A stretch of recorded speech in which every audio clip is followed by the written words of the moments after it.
A nossa cultura vê Sócrates como se ele fosse um verdadeiro herói. E tudo isso que você acreditou não é necessariamente verdade. O heroísmo desse grande filósofo, repleto de palavras vazias, é apenas o ponto de vista da nossa época. Existem também outros pontos de vista que não foram explorados. Os primeiros filósofos da Grécia Antiga tinham talento e estavam indo rápido no conhecimento. Para você ter uma ideia, Anaximandro tinha concepções avançadas de biologia, e eu vou mostrar isso mais na frente. Heráclito foi o verdadeiro precursor da física quântica, enquanto Hipócrates estabeleceu as bases da medicina. O conhecimento tinha valor, e os filósofos queriam resolver o enigma do mundo. Mas havia um problema. A filosofia ainda era jovem e conhecia pouco as dificuldades e os perigos que estavam por vir.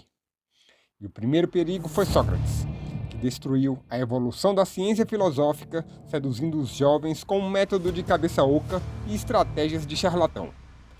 Passou a vida inteira fazendo perguntas maliciosas e ensinando os moços a arte da ironia. É o verdadeiro precursor do bullying. Ria da cara dos nobres atenienses porque estes não entendiam muito bem de lógica e papo furado. Sócrates inverteu a balança e introduziu de forma esmagadora a razão na filosofia. Transformou um simples instrumento do intelecto em prioridade absoluta e universal. O método socrático funciona inibindo a vontade espontânea, transformando o ser humano em uma coisa lógica, programada e sem graça. Em Atenas, os homens de grande valor não levavam Sócrates a sério, apenas toleravam, da mesma forma em que hoje nós somos tolerantes com as moscas. Investigava o que estava acima das nuvens e contando mentira para todos os lados. Em certa ocasião, em meio a um banquete com a apresentação de danças e contorcionismo, alguém perguntou a Sócrates a respeito de sua vida conjugal. Por que é que tu aguenta a mais insuportável das mulheres que existem? Era do conhecimento de todos que Xântipa, sua esposa, lhe tratava muito mal, além de ser desaforada. Eis então o que esse grande irônico respondeu. Casei com ela porque se eu conseguir aguentá-la, então conseguirei conviver com qualquer pessoa. É mesmo um rebaixado. Mais adiante, nesse mesmo banquete, o irônico tagarela começa a fazer um lindo discurso sobre o amor. E suas palavras demonstram que era tudo conversa fiada. Dizia assim, Sem amizade, nenhuma relação vale a pena. pois não havia nenhuma amizade entre ele e a esposa. Essa é a arte da enganação. Com o seu discurso, que prosseguiu com uma teoria sobre o amor da alma, Sócrates deu a entender que estava sexualmente interessado em um dos rapazes. A meu ver, o homem mais sábio de Atenas, segundo o oráculo de Delfos, era muito erótico para ser filósofo, além de praticar uma coisa e falar outra. O que estava errado na época dos primeiros filósofos virou moda e se tornou a coisa certa. Sócrates foi o primeiro a construir um método que subvertia as crenças sociais. Para entendermos um pouco melhor o quão perigoso é Sócrates para o desenvolvimento da filosofia, vamos ter em mente que Anaximandro antecipou as ciências biológicas, quando intuiu que os seres vivos surgiram do mar, e que no início os humanos eram seres diferentes, mais primitivos, e que evoluíram gradualmente para a sua forma atual. Agora compare o grau de importância do conhecimento de Anaximandro com a teoria socrática de que o amor da alma é superior ao amor do corpo, porque o amor da alma não se esgota jamais, enquanto o amor do corpo não oferece nada de belo e nem de bom. Apenas uma velha solteirona poderia idealizar o amor dessa maneira. Até as crianças sabem que os seres vivos se reproduzem pelo amor do corpo. Sócrates, cheio de palavras vazias, com a sua idealização do amor, antecipou uma tradição que as pessoas hoje estão evitando: o casamento religioso. Mas a influência de Sócrates é muito maior do que se pensa.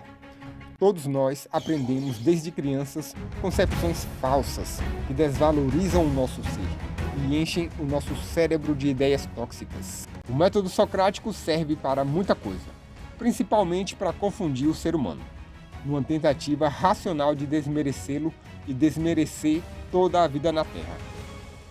Com o uso excessivo do pensamento racional, as pessoas aprendem a duvidar delas mesmas e aprendem a fazer coisas que não são necessárias.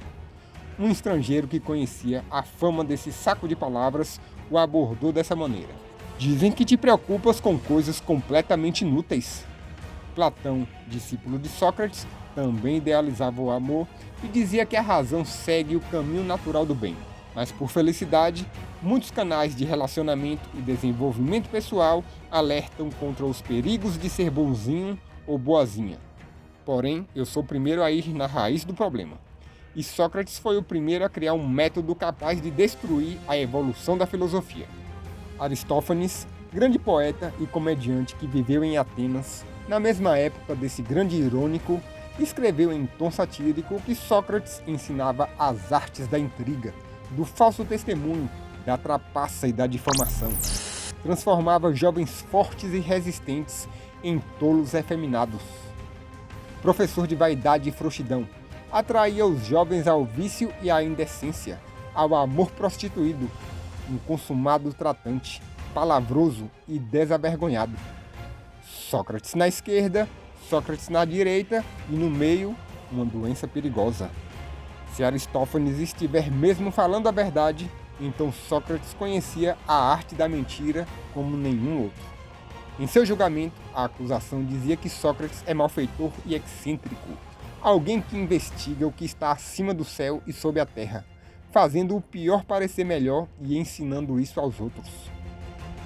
Seus crimes eram de corrupção da juventude, o que hoje seria chamado de assédio, e por cultuar novos deuses.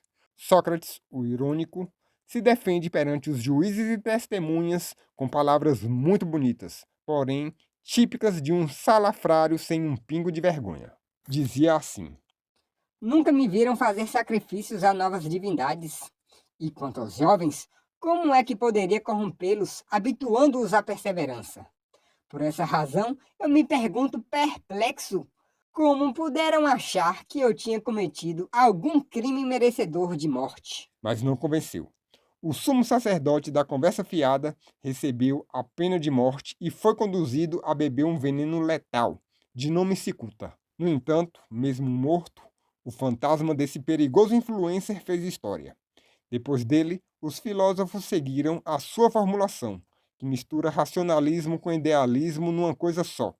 A fórmula socrática de magia negra é essa: razão é igual a virtude, que é igual a felicidade. Isso quer dizer que é preciso imitar Sócrates, idealizar a vida e perder a conexão com o próprio corpo. A Grécia Antiga, uma civilização que cultivava corpos fortes e bonitos e tinha os maiores intelectuais da antiguidade, foi derrotada pela bruxaria socrática. Esse baderneiro de Atenas foi também o precursor da Idade Média, quando a Europa inteira perdeu a conexão com o corpo e as pessoas depositavam toda a sua esperança na vida após a morte. A filosofia medieval é uma filosofia de defuntos encarnados, onde a fé era conduzida pela luz da razão e não havia nenhuma sabedoria, nenhuma produção de conhecimento, apenas desinformação. O próprio René Descartes, pai do pensamento moderno, estava muito mal informado. Para ele, o corpo, a natureza e os órgãos do sentido não fazem sentido. O surgimento de Sócrates na filosofia é a história de uma doença. Mas assim como uma única célula mutante ainda não pode ser chamada de câncer, um único filósofo extraviado ainda não é capaz de corromper toda a filosofia. Porém, as doenças, uma vez disseminadas pela sociedade, são muito difíceis de controlar. E se as mulheres sentem falta de homens masculinos, existe um passado inteiro para se investigar os motivos. E essa é a minha experiência filosófica e audiovisual para você se divertir.